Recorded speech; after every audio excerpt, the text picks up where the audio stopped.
Two figures stood atop one of the tallest buildings in the city, the wind whistling around them as they watched down upon the city on this cloudy night, as the city grew silent as it became midnight. It was quiet. Too quiet to the taller of the two's liking. They were the stereotype hero and sidekick of the city. Both had been trying to keep the streets of this city free from criminals for a few years now. But they never could keep them completely clean of crime. Especially with the notorious so-called villain and his sidekick that controlled the underground societies of the vast city. But between all their battles, both had failed to notice that their sidekicks were much closer than they thought. Star-crossed lovers from the beginning and to the end. "Come on, Osmond, something doesn't seem right," Inferno stated, gazing at the city below. "Don't call me by my real name. Use my superhero one," he argued. "I will when you come up with a decent one," Inferno states, pulling out his grappling gun. "Come on, Flame can't be that bad," Flame complained as he too got his grappling gun from his belt. "Just follow me, sidekick," Inferno said, a hint of sarcasm in his voice as he shot his grappling gun and zoomed off across the street. Oswin groaned. "You can't keep calling me sidekick forever," he yelled after him as he too made his way towards Inferno. Inferno led the way through the alleyways of the labyrinth-like city, Flame close on his heels. After a few twists and turns through the gaps between the tall city buildings, they got to the more run-down side of the city where crime rates are usually at an all-time high, and where that notorious villain resided in the city. Inferno stops at the top of a building by the pier. Soon after, his sidekick followed, making an awful ruckus. "Can't you just call me something better than sidekick?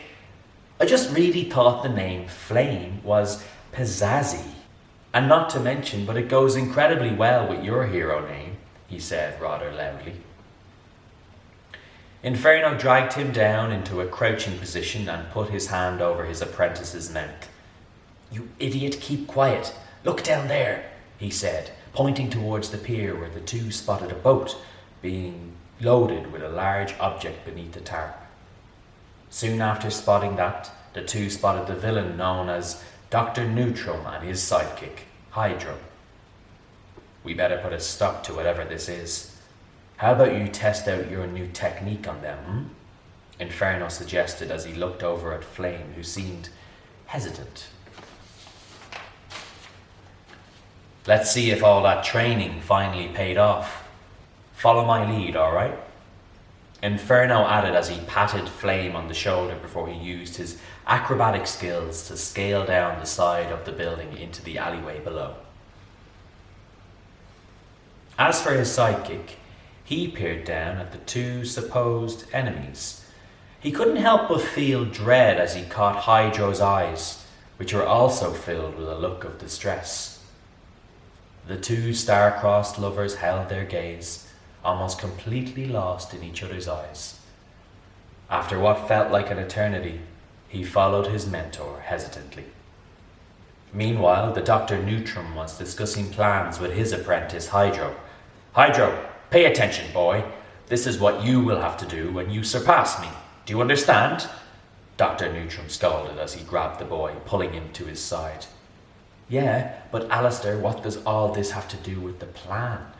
We don't need to load this hunk of metal onto a ship," Hydro questioned, confused. Dr. Neutrum smacked the back of Hydro's head. "Shut up, boy.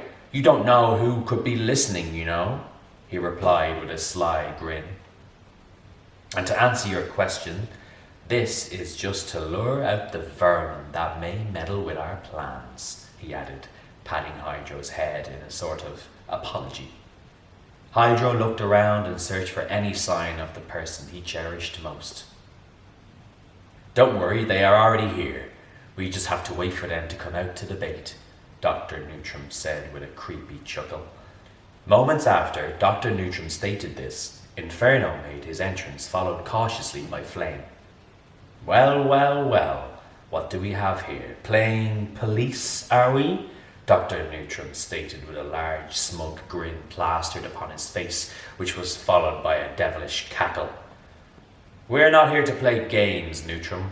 Just hand over whatever you're loading onto that ship and we'll let you off lightly, Inferno stated, taking a step closer. His sidekick behind him, away from their enemy's gaze. Where's your little sidekick? Oh. What was the little fella's name again? Oh yes, wasn't it Flame? He childishly teased as he held his grin. Inferno groaned, annoyed, and pulled his sidekick to his side. I can't believe you told the press without discussing it with me first. We will discuss this when we get back, Inferno sighed. Now the two sidekicks made eye contact. They both clearly do not want their mentors to battle once again. Suddenly, Inferno made the first move, trying to directly attack Dr. Neutrum. This caused them to begin a vicious brawl, their sidekicks on the sideline. They both stared at each other and back at the battle in front of them. Get to the boat, Inferno shouted at Flame. He froze up. I said get to the boat now. That's an order. Inferno yelled at him as he blocked Dr. Neutrum's attack. His sidekick making no move. Are you doing this because of that name? He yelled frustratedly at Flame while trying not to lose his focus. Flame, get to the bloody boat, he roared at him. Flame, still stuck in his place, turned to Hydro with a helpless look in his eyes. Hydro returned an understanding look, yet he felt equally as helpless in the situation. Get that weak excuse of a sidekick, Hydro, Dr. Neutrum bellowed, not having the upper hand in the battle. Hydro shook his head. He just couldn't. So much was filling his head, between his mentor being disappointed in him and his beloved looking at him hopelessly. Dr. Neutrum looked over at Hydro and his face dropped. His eyes grew into a look of disappointment and hurt. It quickly turned into a furrowed brow, his eyes now daggers. I always knew you were pathetic, Neutrum snarled as he knocked Inferno to the ground. Hydro felt his stomach drop. His mentor would never forgive him if he didn't do something. Dr. Neutrum threw Inferno to the side as he stomped past Hydro to the ship and untarped the object, unveiling it to be a large ray gun. Flame, get to the boat now, Inferno cried in between laboured breaths. Flame just looked down at his feet in defeat.